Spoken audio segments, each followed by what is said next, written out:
Ndabashimiye rwose bimwe bikomeye bitewe nuko mbakunda kandi bitewe nuko tubakunda turusha no kubategurira ibyiza kugira ngo mwishime. Uyu munsi tujye kuvuga ku kintu kijyanye na Antikristo n'uburyo ari kugenda akora akoresheje abantu bamwe batandukanye bakibwira ko ari confidence yari byateye by'igihe bajya kumva ngo umuntu ngo yifitiye confidence reka sinakubwira confidence abantu bafite ariko na confidence y'abazimu. Abantu benshi bari kwibwira ngo bafite confidence yo kujya kuvuga kuntu abantu ngo bakora Imana ngo ari ingwingire mu mutwe ngo adafite ubwenge ngo bayobye ngo bari yari abateka mitwe ari inteka mitwe wanabivuga ukabona benshi banabavuga bafite uduseseme mu kanwa ukagira ngo ntagare biremwe abantu. Ibyo byose rero bifite uko babyaragiye bize, ariko mbere y'ibyo byose katumaze dusome iki byahishuwe byanditse byera. Tugiye gusoma Byahishuwe 13. Umutwe w'ijambo ragira ati haduka inyamaswa ivuye mu nyanja. Ngiyagara ku musenyi wo ku nyanja ngiye kubona mbona inyamaswa iva mu nyanja ifite amahembe 10 n'imitwe 7. Ku mahembe yayo hariho ibisingo 10 no ku mitwe yayo hariho amazina yo gutuka Imana. Iyo nyamaswa nabonye yasaga n'ingwe, amajanja yayo asaga na ruko, akanwa kayo kasaga nk'ak'intare. Cya kiyoka kiha imbaraga zacyo n'intebe yacyo y'ubwami n'ubutware bukomeye. Nuko mbona umwe mu mitwe yayo usa n'ukomeretse uruguma rwica, ariko urwo ruguma rwayishe rurakira. Abari mu isi yose bakurikira iyo nyamaswa baritangarira, baramya icyo kiyoka kuko cyabahaye icyayo nyamaswa ubutware bwacyo.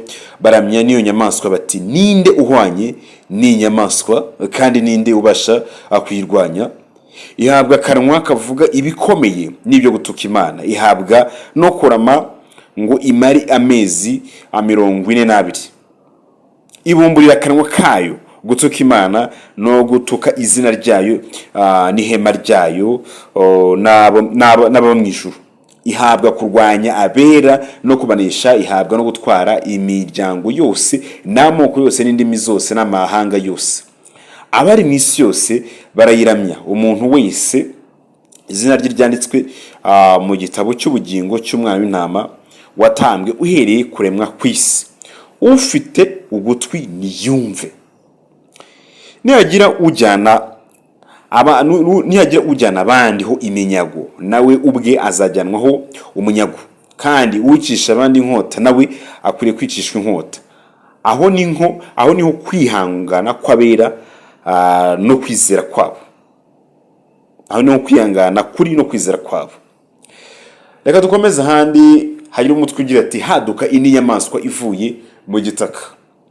Nuko mbona indi nyamaswa izamuka iva mu butaka. Iyo yari ifite amahembe 2 nk'ay'umwana w'intama, ivuga nk'ikiyoka. Itekesha ubasha bwose bwa nyamaswa ya mbere mu maso yayo. Ihata isi n'abayirimo ngo baramye ya nyamaswa ya mbere yakize uruguma rwayishe, kandi ikora ibimenyetso bikomeye. Imanura umuriro uva mu ijuru ugwa mu isi mu maso y'abantu. Iyo besha abari mu isi ibyo bimenyetso yahawe gukora imbere ya nyamaswa, ibabwira kurema igishushanyo cya ya nyamaswa yari ikomerekejwe n'inkota ikabaho. Ihabwa guha icyo gishushanyo ikinyamaswa guhumeka ngo akivuge kandi cyicishe abatakiramya bose. Itera bose aboroheje n'abakomeye n'abutunzi n'abakene n'amudendezo n'imbata gushyirwaho ikimenyetso ku kiganza cy'iburyo cyangwa mu ruhanga, kugira ngo hatagira umuntu wemererwa kugura cyangwa gutunda keretse afite icyo kimenyetso cyangwa izina rya nyamaswa cyangwa umubare w'izina ryayo. Aha niho ubwenge buri. Ufite ubwenge aba ari umubare w'iyo nyamaswa, kuko ari umubare w'umuntu, kandi umubare we ni 666. Hey, uri kumva ariko ndeka ngaswemo. Aha niho ubwenge buri. Ufite ubwenge aba ari umubare w'inyamaswa, kuko ari umubare w'umuntu, kandi umubare we ni 666. Ubu se kweri hari ikintu tumva? hari ikintu utabasha kumva. So ahangaha rero niho nifuje ko dutinda cyane. Ibyo dusomye mu iki gitabo cy'ibyahishuwe byose bitugaragariza uburyo bukomeye bugaragaza ukuntu Antikristo azaza akora kandi agahata abantu bose bari mu isi kumuramya, utamuramyije wese akicwa. Icyanditswe gisoza kitubwira ati ufite ubwenge, aha niho ubwenge buri, niko handitse, acunge neza arebe neza kuko ari umubare w'umuntu kandi umubare we ni 666. Ninde? Ni Antikristo. Aha rero mbere yo kugira ngo bihuze neza, urabizi ko hamaze igihe kinini abantu bafite umurengwe w'umukiro, bafite umurengwe mayi baratuje nyamara ari cyanditswe kivuga ati iyo mitungo mutunga hari izagwa ingesi, byose bikarangira n'ubundi mu bihombye. So niyo mpamvu rero dufite benshi dutegereje ko Antikristo azaza agakora, tukabona ibimenyetso bimugaragaza ko yaje, ariko hari ibimenyetso byatangiye kugaragara. Ikimenyetso cya mbere wenda ndaza kugerageza kubinyuramo, ariko ni ibintu bimwe byagiye bigaragara nk'aho ahantu henshi hatandukanye abantu benshi. Wenda reka tumaze duhere ku bijyanye n'abakozi b'Imana. Abakozi b'Imana muri iki gihe benshi babahimbye utuzina tw'utubyiniro, bateka mitwe, bashaka indamu, abareba amajipo y'abagore, abashinzwe guteza ubwiga bagateza ibintu by'imidurumvangatanyo n'akajagari aho ngaho kugira bakomeze bateze ubwega, babahimbye amazina menshi atandukanye. Ese wari uzi ko mwene ibyo bintu byose umwuka uri inyuma y'ibyo bintu byose no gusebya ubwoko bw'Imana, gusebya abambasaderi b'Imana, abambasadazi b'Imana mu isi, wari uzi ko wari umwuka Antikristo? Abantu rero bari kubikora ku bwinshi, abantu bagashishikara, abantu barashishikaye bimaze agasoni, reka sinakubwira. Abantu bimaze agasoni barafata abantu bafite Bibiliya, ba preaching, bavuga butumwa, bakabita abateza ubwiga, bari guteza imiduruvangatanyo n'ibyo byose. Ibi rero byose nibyo tugiye gusesengura hamwe, turebe ubundi umwuka wa Antikristo uri gukora gute. Ntaraza ngo tumubone tumutunga urutoki tube tunuriye n'isura tuyibona, ariko hari abambari be bahari babanje kuza kugira ngo aba bambari be babe bategura amere ye kugira naza bitazamurushya, abona ukuntu ayobora bitamugoye. Mbere na mbere yabanje gukoresha banabitaho nabimbata z'imidendezo, sinzi uko ndabivuge, ariko yabanje gufata abantu bafite influence nini. Antikristo mbere na mbere yafashe influence nini, hanyuma iyi influence cyangwa se influence nini ye afata ayoheramo esprit satanique kugira zibakoreshe. Hanyuma izo esprit satanique zo zaraje zirabakoresha, abakomeye, haba mu bastari bakomeye, haba mu bavuga rikijyana, haba mu nzego za politike kwisi, haba aho hantu hose Antikristo yinjiyemo. Hanyuma afata aba bantu bafite influence nini, abatera cyangwa se abahikiraka, reka mbivuge gutyo, amera nk'ubahaye ikiraka cyo kugira ute, cyo kujya gutangira kuvuga ibintu by'Imana no gusebya ubwoko bw'Imana, ndetse no kubugaragaza nk'abantu batiza ubwiga gusa. Ibi byagiye bigaragarira nko muri Nigeria, igihugu bavuga ko gishobora kuba kize muri Afurika, cyicaye Kristo bagapfira muri rusange, bakicwa n'ibirara n'ibyigomeka, ibintu by'ibyihebe byiyitirira idini ya Islam. Usibye ko n'abayisilamu nabo numvise bataremera neza, ariko babarizwa mu idini yabo. Hanyuma ibyo bagafata bakica abakristo, bagahonyora, bagahonyora nk'unyura ishishi, bakica, bakamara abantu. Ibyo byose byagiye biba abayobozi b'igihugu bareba, kugeza ubwo Amerika yavuze ati ariko Trump akavuga ati reka twimanuke rero dufate ingabo zacu tujye kurwanira abantu kuko turabona byakazi ntabwo abantu bashaka kumva. Ibi byatangiye mbere na mbere abantu babona ari ibintu birahari ako beza guhindura iki inoze. Iyo yose ni influence, ni influence ishyirwa mu ihonyora ry'abakristo, abakristo bagahonyorwa ku isi ariko ntihagire umuntu uvuga. Ahangaha rero niho hagenda gukoreshwa imitwe y'iterabwoba, izo za Shabab n'ibindi mitwe itera ibibazo ikahumanya abantu, ikica abantu, ikaba amaraso. Iyo rero nayo imeze nkaho yahawe ikiraka kugira ngo yice abantu b'abakristo. Ubwo aho ngaho n'urugero rwa mbere. Urundi rugero ni abakinnyi bakina ibintu by'amafilime bigize abantu bakina bakarenza ibyo bakwiye kuba bakina, bakaza guhonyora ibintu by'ubukristo, bagafata bimwe mu bimenyetso bya gikristo bakahonyora, abandi bagafata bamwe bagakina filime. Hari n'abakinnye filime ya Yesu bakashyiramo ibimenyetso byinshi bya Satani kugira ngo bakunde basebye ubukristo.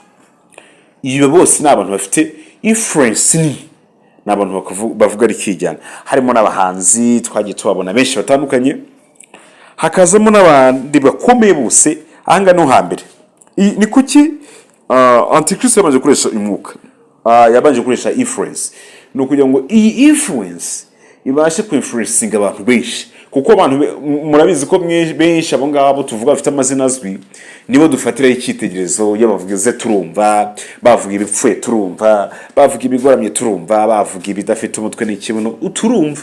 Bitewe n'iki tumeze nkaho twabiguriye intekerezo zacu kugira bazikontrole. Abo bantu bafite influence nini niko babigenza. Hanyuma ibyo bigakomeza bikajya no mwiza tangazamakuru rikomeye ku isi, rigashyigikira amashow y'abasataniste, bagashyigikira ibyo bintu byose. Ibyo byose bameze nk'abantu bari ku kiraka bahawe kugira ngo bashishikarize isi yose gutegura inzira za antikristo, kugira ngo ubwo antikristo azaza gukora ntihazagire umuntu umwe ukeka ko yaje cyangwa ngo atangire azane ibibazo byinshi. Aha rero niho byageze bitangira ari influence, abantu influencing abantu muri bya byiciro bitandukanye nakubwiye. Hanyuma biramanuka babandi bamaje gusogongera bwa buruzi buturutse muri baba influencers bakomeye bakwise bavuga rikijyana.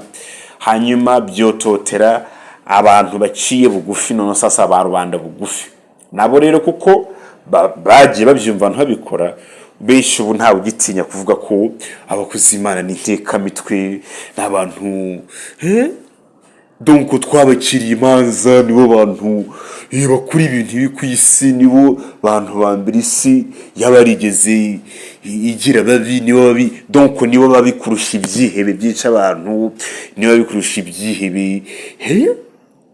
Donc twafasha abantu tubagira ntatari ubwoko bw'abantu, tubagira nk'ibintu by'ibivume. Ibyo byose biri kugenda bituma ubukristo ku isi butakaza agaciro.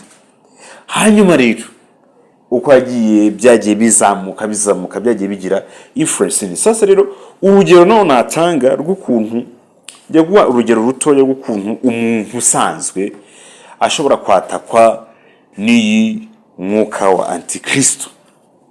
Ni umwuka ukomeye. Uyu mwuka rero dore ukuntu utangira, ndagutuma ibi ni bimwe mu bimenyetso bike by'ukuntu umwuka utangira. Nakubwira niba udasenga, ukaba udakijwe, ukaba utamaramaje, ukaba wikora ibyaha byabisanzwe, uzashiduka umwuka wagufashe utazi n'ukuntu wagufashe, kandi uzashiduka uri guhakana Imana, uri no kwituka.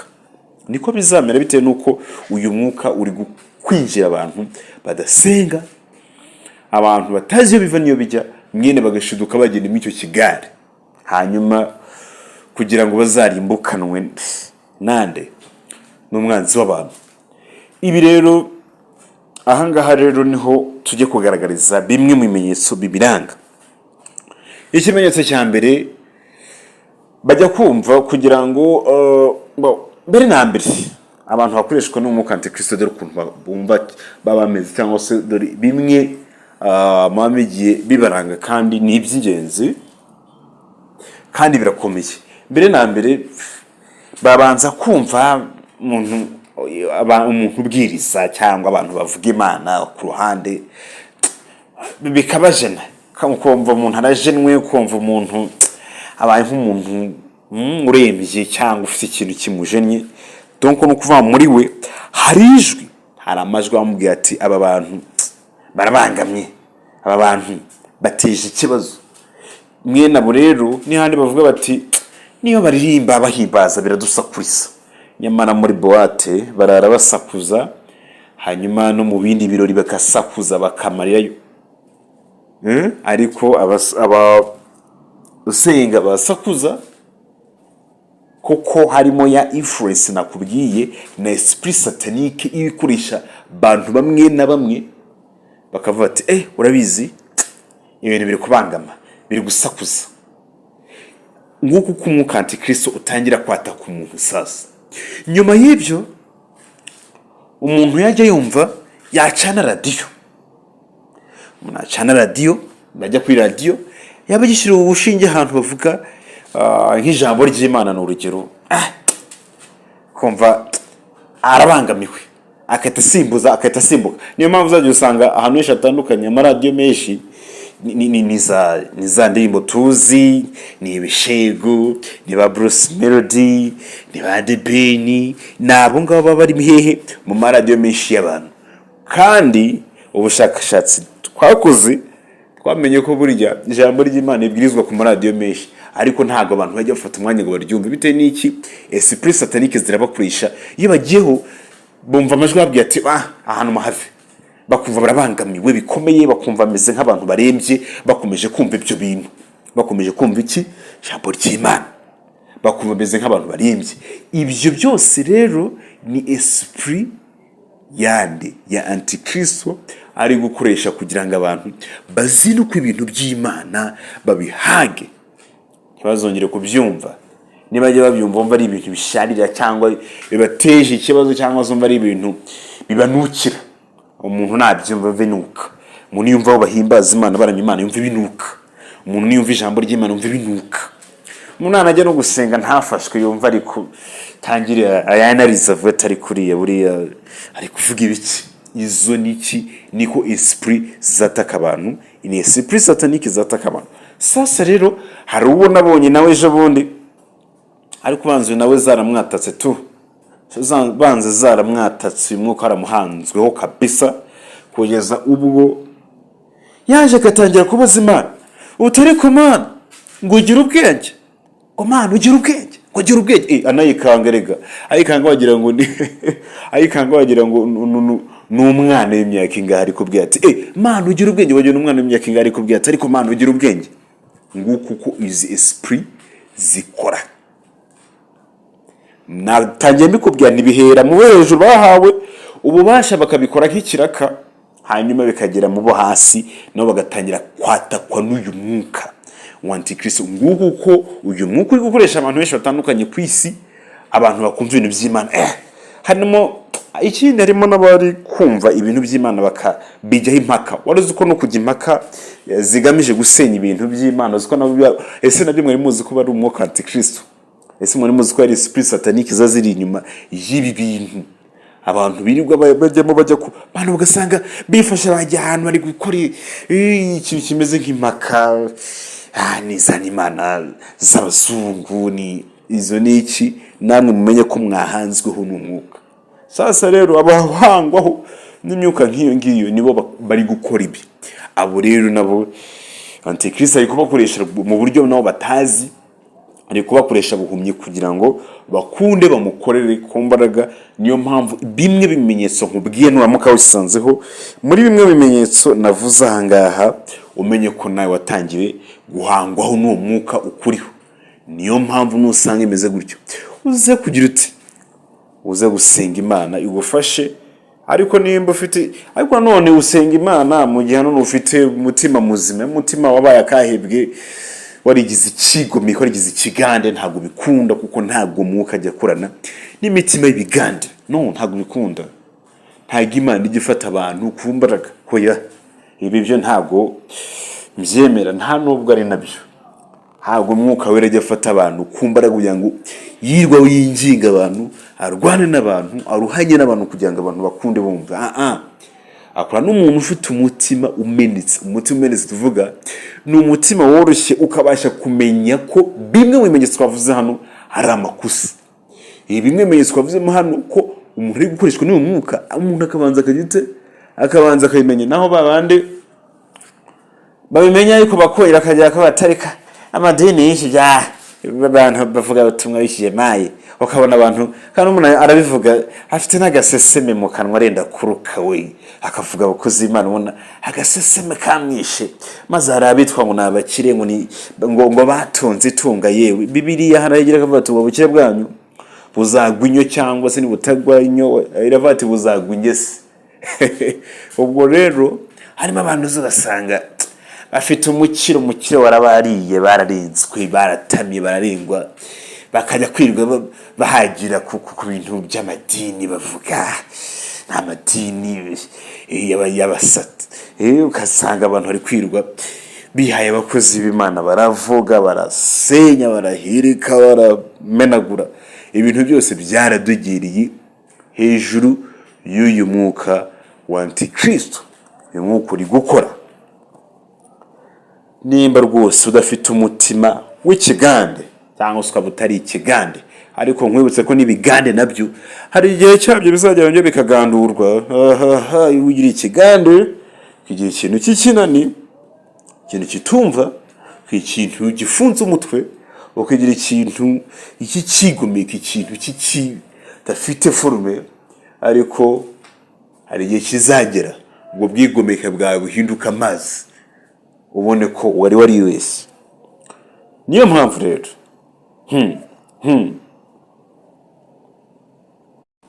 hanyuma sasa mu by'ukuri mu gusoza, kugira ngo mwumve ibyo ndi kuvuga, yemwe batunzi mwe murengwa mukajya kurengerwa ku by'Imana, mukabitesha agaciro, mukabifata nk'amazirantoki, mugafata ibintu by'Imana mukabitesha agaciro no kubituka mukabigira nk'amazirantoki. Mwumve namwe iteka mwaciriweho, mwumve. Tujye gusoma, ngiye kubaha icyanditswe cyo muri Yakobo 5, dore ku murongo wa mbere, no murongo wa mbere umutwe uragira ati iteka ryakiriwe ku batunzi b'abanyabugugu. Ngaho yemwe batunzi mwe nimurizwe muborozwe n'ibyago mugiye kuzabona. Ubutunzi bwanyu burabuze, n'imyenda yanyu iriwe n'inyenzi, izabu zanyu n'ifeza zanyu ziriwe n'ingesi.